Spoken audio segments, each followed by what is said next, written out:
Hello friends, welcome to the Mallu geek YouTube channel. ഇത് ഈ ആഴ്ചയിലെ എന്റെ രണ്ടാമത്തെ വീഡിയോ ആണ്. ഞാൻ പ്രോമിസ് ചെയ്ത പോലെ ഇനി മുതൽ നമ്മുടെ ചാനലിൽ വീഡിയോയുടെ ഫ്രീക്വൻസി കൂടുന്നതായിരിക്കും. നമ്മുടെ കയ്യിൽ കിട്ടിയിരിക്കുന്ന ഫോണാണ് മൈക്രോമാക്സിന്റെ ഏറ്റവും പുതിയ ഹാൻഡ്സെറ്റ് ആയ മൈക്രോമാക്സ് ഇൻ നോട്ട് 1. അപ്പം എനിക്കറിയാം ഈ ഫോൺ ലോഞ്ച് ആയിട്ട് ഇപ്പോൾ ഒരു മാസത്തിൽ കൂടുതലായിട്ടുണ്ട്. ഇതിന്റെ റിവ്യൂസ് എല്ലാം നിങ്ങൾ കണ്ടു കാണും. ഇതൊരു റീറ്റെയിൽ യൂണിറ്റ് ആണ്, നമുക്ക് റിവ്യൂ യൂണിറ്റ് അല്ല നമുക്ക് കൈ കിട്ടിയിരിക്കുന്നത്. അപ്പൊ ഇത് ഞാൻ കാശ് കൊടുത്ത് വാങ്ങിയ ഒരു ഫോണാണ്. ഇപ്പൊ ഇത് വാങ്ങിക്കാൻ കാരണം എന്താന്ന് വെച്ചാൽ ഈയിടെ പോക്കോയുടെ M2 അവരുടെ പ്രൈസ് റെഡ്യൂസ് ആക്കി 10,999 റീ ലോഞ്ച് ചെയ്തെന്ന് വേണമെങ്കിൽ നമുക്ക് പറയാം. അപ്പൊ പോക്കോ M2 ലോഞ്ച് ആയത് നമ്മുടെ സെപ്റ്റംബറിലാണെന്നാണ് എനിക്ക് തോന്നുന്നത്. അപ്പം ആ ഫോണുമായിട്ട് കമ്പയർ ചെയ്യാൻ വേണ്ടിയാണ് ഞാൻ മൈക്രോമാക്സിന്റെ ഇൻ നോട്ട് 1 ഇപ്പൊ വാങ്ങിച്ചിരിക്കുന്നത്.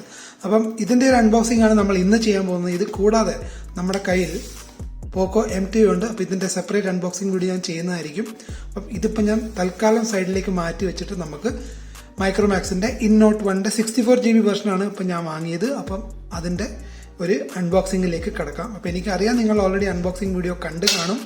എന്നാലും നമുക്ക് ഒരു മാസത്തിന് ശേഷമുള്ള നമ്മുടെ അൺബോക്സിംഗ് ഒന്ന് നമുക്ക് കണ്ടുകളയാം.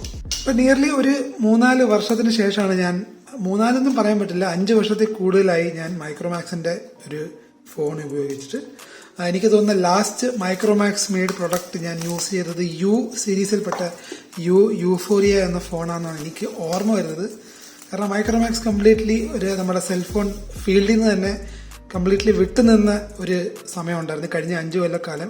എനിക്ക് തോന്നുന്നത് 2014-15 ശേഷം മൈക്രോമാക്സ് ആക്റ്റീവായിട്ട് മൊബൈൽ ഫോൺ സെഗ്മെന്റിൽ ഇല്ലായിരുന്നു. അവർ വാഷിംഗ് മെഷീനും ടിവിയും അങ്ങനെ കൺസ്യൂമർ ഇലക്ട്രോണിക്സ് ഫീൽഡിൽ അവർ ആക്റ്റീവായിട്ടുണ്ടായിരുന്നെങ്കിലും മൊബൈൽ ഫോൺ ഫീൽഡിൽ അവർ എന്തൊക്കെയായാലും കംപ്ലീറ്റ്ലി തുടച്ചു മാറ്റി കളഞ്ഞു എന്ന് വേണമെങ്കിൽ നമുക്ക് പറയാം, ചൈനീസ് ബ്രാൻഡിന്റെ വരവോടുകൂടി. അപ്പൊ നമുക്ക് ഇതിന്റെ അൺബോക്സിംഗിന് മുമ്പ് നമുക്ക് ചെറുതായിട്ട് ഇതിന്റെ സ്പെസിഫിക്കേഷൻസ് ഒന്ന് നോക്കിക്കളയാം. ഇതിൽ യൂസ് ചെയ്യുന്ന പ്രൊസസർ മീഡിയാടെക്കിന്റെ ഹീലിയോ G85 ഗെയിമിംഗ് ഓറിയന്റഡ് പ്രൊസസറാണ്.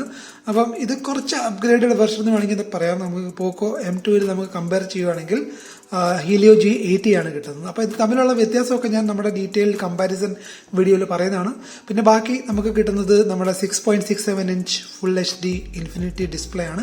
പിന്നെ ഒരു ക്വാഡ് ക്യാമറ സെറ്റപ്പാണ്. 48+5+2+2 മെഗാ പിക്സൽ സെറ്റപ്പാണ് നമുക്ക് റിയറിൽ കിട്ടുന്ന. പിന്നെ മാസീവ് 5000 mAh ബാറ്ററി ഉണ്ട്. അപ്പൊ എന്തൊക്കെയായാലും നമുക്ക് ഇനി ബാക്കി അൺബോക്സിംഗിലേക്ക് കിടക്കാം.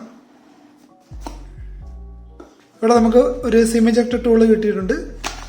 പിന്നെ നമുക്ക് ഒരു ഇൻബിൽറ്റ് കേസ് ഉണ്ട്. നമുക്ക് അതൊന്ന് എടുത്ത് നോക്കാം. നല്ല ക്വാളിറ്റി ഉള്ള കേസാണെന്ന് തോന്നുന്നത്. ഞാൻ കഴിഞ്ഞിടെ അൺബോക്സ് ചെയ്ത നമ്മുടെ മീറ്റ് ആൻഡ് ഐയുടെ അത്രയും ക്വാളിറ്റി ഇല്ല എന്ന് വേണമെങ്കിൽ പറയാം, എന്നാലും കുറച്ച് ബെറ്റർ ആണ്. പിന്നെ നമുക്ക് ഇവിടെ കിട്ടുന്നത് ഒരു യൂസർ ഗൈഡ് ഉണ്ട്. ചെറുതായിട്ടൊന്ന് തുറന്നു നോക്കാം എന്തെങ്കിലും ഇൻട്രസ്റ്റിംഗ് സാധനങ്ങൾ ഇതിലുണ്ടോ എന്ന്. അപ്പോൾ ബേസിക് നമ്മളെ ഫോൺ സെറ്റപ്പ് ചെയ്യുന്ന ഡീറ്റെയിൽ ഒക്കെയാണ് ഇവിടെ. സിം കാർഡ് എങ്ങനെ യൂസ് ചെയ്യണം, ഗൂഗിൾ അസിസ്റ്റന്റ് ബട്ടൺ എങ്ങനെ യൂസ് ചെയ്യണം, നാവിഗേഷൻ ഓപ്ഷൻ, ഫോൺ സെക്യൂരിറ്റി, ബേസിക്കായിട്ട് നിങ്ങൾ ഫോൺ സെറ്റപ്പ് ചെയ്യാനുള്ള എല്ലാ കാര്യങ്ങളും ഇതിൽ ഡീറ്റെയിൽ ആയിട്ട് പറഞ്ഞിട്ടുണ്ട്. ഇത് നമ്മുടെ സിം ഇജക്ടർ ടൂളാണ്. പിന്നെ നമുക്ക് ബോക്സിനുള്ളിൽ കാണാം നമ്മുടെ 18 വാട്ട് ഫാസ്റ്റ് ചാർജറാണ് നമുക്കിവിടെ കിട്ടുന്നത്. മെയ്ഡ് ഇൻ ഇന്ത്യ ആണ്. കുറെ പാർട്സ്, ഇന്റർണൽ പാർട്സ് ഈ ഫോണിൽ ചൈനീസ് ഒറിജിൻ ഉണ്ടെങ്കിലും അവർക്ക് കഴിയാവുന്ന രീതിയിൽ അവർ ഇന്ത്യൻ പാർട്സ് യൂസ് ചെയ്യാൻ അവർ ശ്രമിച്ചിട്ടുണ്ട്. ഇന്ത്യന്റെ ബ്രാൻഡിങ് ആയിട്ടുള്ള ഒരു ചാർജറാണ് നമുക്ക് കിട്ടുന്നത്. ഇത് സൈഡിലേക്ക് മാറ്റി നമുക്ക് USB കേബിൾ എന്ന് നോക്കാം. ഇത് യൂസ് ചെയ്യുന്നത് നമ്മുടെ USB Type-C കേബിളാണ്. ഈ റേഞ്ചിൽ കിട്ടുന്ന ഫോണുകളിൽ പോലെ തന്നെ മൈക്രോമാക്സ് ഇൻ നോട്ട് 1 നമുക്ക് ഹെഡ്ഫോൺസ് കിട്ടുന്നതല്ല. അപ്പോൾ നമ്മുടെ കിട്ടിയിരിക്കുന്ന വെർഷൻ 4GB 64GB വേരിയന്റ് ആണ്. ഇത് കൂടാതെ നമുക്ക് ഒരു 4GB 128GB വേരിയന്റും കൂടിയുണ്ട്. എനിക്ക് തോന്നുന്നത് ആ വേരിയന്റിന്റെ പ്രൈസ് 12,999 ആണ് എനിക്ക് എന്റെ ഓർമ്മ ശരിയാണെങ്കിൽ. എന്നാലും ഞാനിവിടെ ഡിസ്ക്രിപ്ഷനിലോ അല്ലെങ്കിൽ ഇവിടെ ഒരു ചെറിയൊരു ഗ്രാഫിക്സിൽ അത് കാണിക്കുന്നതാണ്. പിന്നെ നമ്മുടെ ഈ വെർഷൻ നമുക്ക് കിട്ടുന്നത് 10,999 നമ്മുടെ 4GB 64GB വേരിയന്റ് കിട്ടുന്നത്. നിങ്ങൾക്ക് ഈ വീഡിയോയിൽ കാണാൻ പറ്റുമെന്ന് എനിക്കറിയില്ല. കാരണം ചെറിയൊരു നല്ലൊരു ഇൻട്രസ്റ്റിംഗ് പാറ്റേൺ ആയിട്ടുള്ളൊരു ലുക്ക് ഉണ്ട് നമുക്ക് ഈ മൈക്രോമാക്സ് ഇൻ നോട്ടിന്റെ റിയർ പാനലിൽ. എന്നാലും കുറച്ച് പ്ലാസ്റ്റിക് ആയിട്ടാണ് എനിക്ക് തോന്നുന്നത്. അത്രയ്ക്ക് ഹൈ ക്വാളിറ്റി എന്ന് നമുക്ക് പറയാൻ പറ്റില്ല. എന്നാലും ഈ ഒരു പ്രൈസ് റേഞ്ചിന് ഒത്ത ഒരു ഡിസൈൻ തന്നെയാണ്. പിന്നെ നമുക്കിവിടെ റിയറിൽ നമുക്ക് കാണാൻ പറ്റും നമ്മുടെ ക്വാഡ് ക്യാമറ സെറ്റപ്പാണ്. 48 മെഗാ പിക്സൽ പ്രൈമറിയും wide angle 5 mega pixel camera, പിന്നെ 2 മെഗാ പിക്സൽ ഡെപ്ത് സെൻസറും ഒരു മാക്രോ സെൻസറുമാണ് നമുക്ക് ഇതിന്റെ ബാക്കിൽ കിട്ടുന്നത്. പിന്നെ ഇവിടെ ഒരു ഫിംഗർ പ്രിന്റ് സെൻസർ ഉണ്ട്. അത്യാവശ്യം നല്ല തിക്നെസ് ഉള്ള ഒരു ഫോണാണ്. ഈ സൈഡിലാണ് നമുക്ക് നമ്മുടെ സിം ട്രേ ഇവിടെ കിട്ടുന്നത്. ഒരു ട്രിപ്പിൾ സിം തന്നെയാണ് നമുക്ക് കിട്ടുന്നത്. അപ്പോൾ നിങ്ങൾക്ക് 2 സിം കാർഡും ഒരു മൈക്രോ SD കാർഡും ഒരുമിച്ച് യൂസ് ചെയ്യാനുള്ള ഫെസിലിറ്റി ഈ ഫോണിലുണ്ട്. പിന്നെ നമുക്ക് ബാക്കി സൈഡിൽ എന്തൊക്കെയുണ്ടെന്ന് നോക്കാം. ഇവിടെയാണ് നമ്മുടെ ഡെഡിക്കേറ്റഡ് ഗൂഗിൾ അസിസ്റ്റന്റ് ബട്ടൺ ആണെന്നാണ് എനിക്ക് തോന്നുന്നത്. നമുക്ക് ഓൺ ചെയ്ത് കഴിഞ്ഞ് നമുക്കത് കൺഫേം ചെയ്യാം. കാരണം ഞാൻ ഇതിന്റെ അൺബോക്സിംഗ് വീഡിയോ ഒന്നും ഇതുവരെ കണ്ടിട്ടില്ല. ആക്ച്വലി ഫ്രഷ് ആയിട്ട് യൂസ് ചെയ്യുന്ന ഒരു ഫോൺ, ഇതിനെപ്പറ്റി അധികം വായിച്ചിട്ട് പോലുമില്ല. അപ്പം ഇത് നമ്മുടെ വോളിയം റോക്കർ ബട്ടൺസ് ആണ്. പിന്നെ ഇതാണ് നമ്മുടെ പവർ ബട്ടൺ എൻ്റെ ഒരു വിശ്വാസം. പിന്നെ ഞാൻ ബാക്കിൽ പറയാൻ വിട്ടുപോയ ചില കാര്യങ്ങളുണ്ട്. നമ്മൾക്ക് LED ഫ്ലാഷ് ഇവിടെയുണ്ട്. അപ്പം ലോ ലൈറ്റിൽ എടുക്കാൻ വേണ്ടിയുള്ള ഒരു ഫ്ലാഷ് ആണ് ഇവിടെ. പിന്നെ ഇന്നിൻ്റെ ഒരു ബ്രാൻഡിങ് ഉണ്ട്. താഴേക്ക് പോകണമെങ്കിൽ നമുക്കിവിടെ Type-C പോർട്ടും 3.5mm ജാക്കും പ്രൈമറി നോയ്സ് ക്യാൻസലേഷൻ മൈക്രോഫോണും പിന്നെ നമ്മുടെ സ്പീക്കർ. ഇതാണ് നമ്മുടെ സെക്കൻഡറി മൈക്രോഫോൺ. എന്തായാലും നമുക്ക് ഇനി ഫോൺ ഒന്ന് ബൂട്ടപ്പ് ചെയ്ത് സെറ്റപ്പ് ചെയ്ത് നോക്കാം. അപ്പോൾ നമ്മുടെ സെറ്റപ്പ് പ്രോസസ് ഇവിടെ കംപ്ലീറ്റ് ആയിരിക്കണം. നല്ല ഒരു സ്റ്റോക്ക് ആൻഡ്രോയിഡ് ഹോം സ്ക്രീനാണ് നമുക്ക് മൈക്രോമാക്സ് ഇൻ നോട്ട് 1 കിട്ടുന്നത്. സ്വൈപ്പ് അപ്പ് ചെയ്ത് നമുക്ക് നേരെ ആപ്പ് ഡ്രോവറിലേക്ക് പോകാവുന്നതാണ്. എന്തായാലും നമുക്ക് ഇവിടെ ക്വിക്ക് സെറ്റിംഗ്സിലേക്ക് പോയി എന്തൊക്കെ ഫീച്ചേഴ്സ് ഉണ്ടെന്ന് നോക്കാം. ഇതൊക്കെ നമ്മുടെ സ്റ്റാൻഡേർഡ് സ്റ്റോക്ക് ആൻഡ്രോയിഡിന്റെ സെയിം നോട്ടിഫിക്കേഷൻ ഡ്രോവറൊക്കെ തന്നെയാണ്. നമുക്ക് ക്വിക്ക്ലി നമുക്ക് പോയി സെറ്റിംഗ്സിൽ പോയി നമ്മുടെ ആൻഡ്രോയിഡ് വെർഷനൊക്കെ ഒന്ന് ചെക്ക് ചെയ്ത് കളയാം. ആൻഡ്രോയിഡ് വെർഷൻ നമുക്കിവിടെ കാണാം. ആൻഡ്രോയിഡ് വെർഷൻ 10 ആണ്. November 5, 2020 സെക്യൂരിറ്റി പാച്ച് ആണ്. ഇപ്പം ബൈ ഡീഫോൾട്ട് ഫോൺ ഓൺ ആയി കഴിയുമ്പോൾ അതിന്റെ ജെസ്റ്റേഴ്സ് മോഡാണ് ഓൺ ആയി കിടക്കുന്നത്. അപ്പോൾ ഇത് യൂസ് ചെയ്യാൻ എനിക്ക് പ്രിഫറബിളി ജെസ്റ്റേഴ്സ് മോഡ് അത്രയ്ക്ക് കംഫർട്ടബിൾ അല്ലാത്തതുകൊണ്ട് ഞാൻ അതിന്റെ സെറ്റിംഗ്സിൽ പോയി പെട്ടെന്ന് തന്നെ നമ്മുടെ സ്റ്റാൻഡേർഡ് നാവിഗേഷൻ കീസ് ഓൺ ചെയ്യുന്നതാണ്. നമുക്ക് ആ സെറ്റിംഗ്സിൽ എവിടെയാണെന്നൊന്ന് നോക്കിക്കളയാം. നിങ്ങൾക്ക് ജെസ്റ്റർ നാവിഗേഷൻ അത്രയ്ക്ക് പരിചയമില്ലെങ്കിൽ നിങ്ങൾ ഇമ്മീഡിയറ്റ്ലി ചെയ്യേണ്ടതെന്ന് വെച്ചാൽ ഡിസ്പ്ലേ ഓപ്ഷൻസിൽ പോവുക.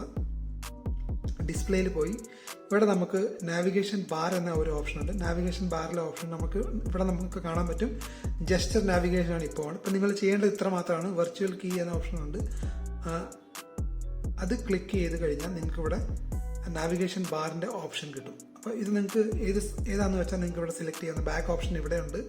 പിന്നെ ബാക്ക് ഈ സൈഡിലുള്ള ഓപ്ഷനുള്ള ഒരു ഓപ്ഷൻ നമുക്ക് എനിക്ക് പേഴ്സണലി ഇതാണ് ഞാൻ കൂടുതൽ യൂസ് ചെയ്യുന്നത്. അപ്പം നമ്മൾ അത് സെറ്റ് ചെയ്ത് കഴിഞ്ഞാൽ നമുക്കിവിടെ നാവിഗേഷൻ കീസ് കിട്ടുന്നതാണ്. അപ്പോൾ ഇമീഡിയറ്റ്ലി നമുക്കിത് ഈ ഒരു ചെറിയ സെറ്റിങ്സ് മാറ്റുവാണെങ്കിൽ നിങ്ങൾക്ക് യൂസ് ചെയ്യാൻ കുറച്ചുകൂടി എളുപ്പമായിരിക്കും എന്നാണ് എനിക്ക് തോന്നുന്നത്.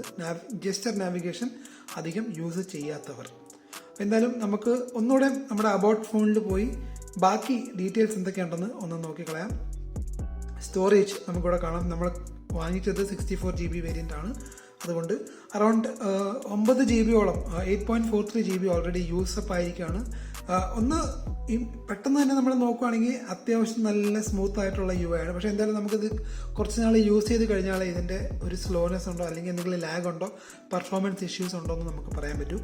ഇതാണ് നമ്മുടെ stock camera UI. By default നമ്മൾ ഫോട്ടോ മോഡിലാണ്. ഇവിടെ നമുക്ക് കാണാം AI-യുടെ ഒരു ഓപ്ഷൻ. ഞാൻ നിങ്ങളുടെ അടുത്ത് കാണിക്കുന്നതാണെന്നുണ്ട് ബെറ്റർ എന്ന് എനിക്ക് തോന്നുന്നത്.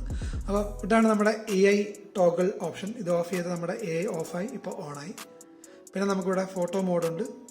പ്രോ മോഡിൽ നമുക്ക് standard white balance, ISO, exposure value, manual focus options എല്ലാം ഉണ്ട്. പിന്നെ വീഡിയോയിൽ നമ്മൾ പോവുകയാണെങ്കിൽ നമുക്ക് ഒന്ന് വീഡിയോ റെസൊല്യൂഷൻ എത്രയുണ്ടെന്ന് ചെക്ക് ചെയ്ത് കളയാം. വീഡിയോ ക്വാളിറ്റി ഇവിടെ ചെറുതായിട്ട് ഇവിടെ എടുത്തിട്ടുണ്ട് 1080p-യിലാണ്. ഇവിടെ അവർ ഫ്രെയിം റേറ്റ് എഴുതിയിട്ടില്ല. 1080p, 480p, 720p എന്ന് മാത്രമേ എഴുതിയിട്ടുള്ളൂ. പിന്നെ ആൻറ്റി ഫ്ലിക്കർ ഓപ്ഷൻ ഉണ്ട്. പിന്നെ HDR ഡെഡിക്കേറ്റഡ് ഒരു HDR മോഡുണ്ട്. സാധാരണ ഈ ഓപ്ഷൻ നമ്മളിപ്പോൾ ഫോണിൽ കാണാറില്ല. സെപ്പറേറ്റ് HDR മോഡ് ഇങ്ങനെ കിട്ടാറില്ല. നമുക്ക് ടോഗിൾ ചെയ്യാനുള്ള ഓപ്ഷൻ നോർമലി ഉണ്ട്. ഒരു നൈറ്റ് മോഡുണ്ട്. പിന്നെ നമ്മൾ മോറിൽ പോവുകയാണെങ്കിൽ നമുക്കിവിടെ കാണാൻ പറ്റും. നമുക്ക് ജിഫ് ഓപ്ഷൻസ് ഉണ്ട്. ജിഫ് ക്രിയേറ്റ് ചെയ്യാൻ വേണ്ടി ഫിൽറ്റേഴ്സ് ഉണ്ട്. Beauty mode, panorama, slow motion, time lapse, ഇതിലാണ് മൈക്രോ മോഡ്. ഇപ്പോൾ മൈക്രോ മോഡൊക്കെ എത്ര എഫക്റ്റീവാണ്, ഇതിൻ്റെ ആക്ച്വൽ ലെൻസ് എത്ര എഫക്റ്റീവ് ആണെന്ന് നമുക്ക് അത് ക്യാമറ റിവ്യൂവിൽ മാത്രമേ പറയാൻ പറ്റൂ. ഇതാണ് നമ്മുടെ മൈക്രോമാക്സിൻ്റെ ഇൻ നോട്ട് 1. ഇതിൻ്റെ എൻട്രി ലെവൽ വെർഷനാണ് ഞാൻ വാങ്ങിച്ചിരിക്കുന്നത്. അപ്പോൾ ഇതിൻ്റെ ഒരു കമ്പാരിസൺ വീഡിയോ ഞാൻ ഡീറ്റെയിൽ ആയിട്ട് ചെയ്യുന്നതാണ്. പക്ഷെ അതിന് മുമ്പ് അടുത്ത വീഡിയോ മിക്കവാറും നമ്മുടെ പോക്കോ M2-യുടെ അൺബോക്സിംഗ് വീഡിയോ ആയിരിക്കും. പിന്നെ വേറൊരു അനൗൺസ്മെന്റ് എനിക്ക് പറയാനുള്ളതെന്ന് വെച്ചാൽ ഈ ഫോണുകളുടെ റിവ്യൂ ഒക്കെ ഒന്ന് ചെയ്ത് കഴിഞ്ഞ് കമ്പാരിസൺ ഒക്കെ കഴിഞ്ഞ് ഞാൻ നമ്മുടെ ചാനലിൽ ഗിവ് അവേ ചെയ്യാൻ പ്ലാൻ ഉണ്ട്. അപ്പോൾ ഗിവ് അവേയുടെ ഡീറ്റെയിൽസ് ഞാനും ഇതുവരെ തീരുമാനിച്ചിട്ടില്ല. പക്ഷെ എന്തായാലും നമ്മുടെ ഗിവ് അവേയിൽ എങ്ങനെ ചെയ്യണം, എന്തൊക്കെ ചെയ്യണം എന്നുള്ള ഞാനൊരു ഡീറ്റെയിൽ ആയിട്ട് പിന്നീട് ഒരു വീഡിയോ ഇടുന്നതാണ്. അപ്പോൾ നിങ്ങൾക്ക് ഒന്നെങ്കിൽ നമ്മുടെ M2 അല്ലെങ്കിൽ മൈക്രോമാക്സിന്റെ InNote 1 ഞാൻ നമ്മുടെ സബ്സ്ക്രൈബേഴ്സിന് കൊടുക്കുന്നതാണ്. അപ്പം അതിന്റെ അനൗൺസ്മെന്റിന് വേണ്ടി നിങ്ങൾ കാത്തിരിക്കുക. എന്തായാലും നിങ്ങൾക്ക് ഈ വീഡിയോ ഇഷ്ടപ്പെട്ടെന്ന് ഞാൻ കരുതുന്നു. അടുത്ത വീഡിയോയ്ക്ക് വേണ്ടി കാത്തിരിക്കുക. അതുവരെ ബൈ.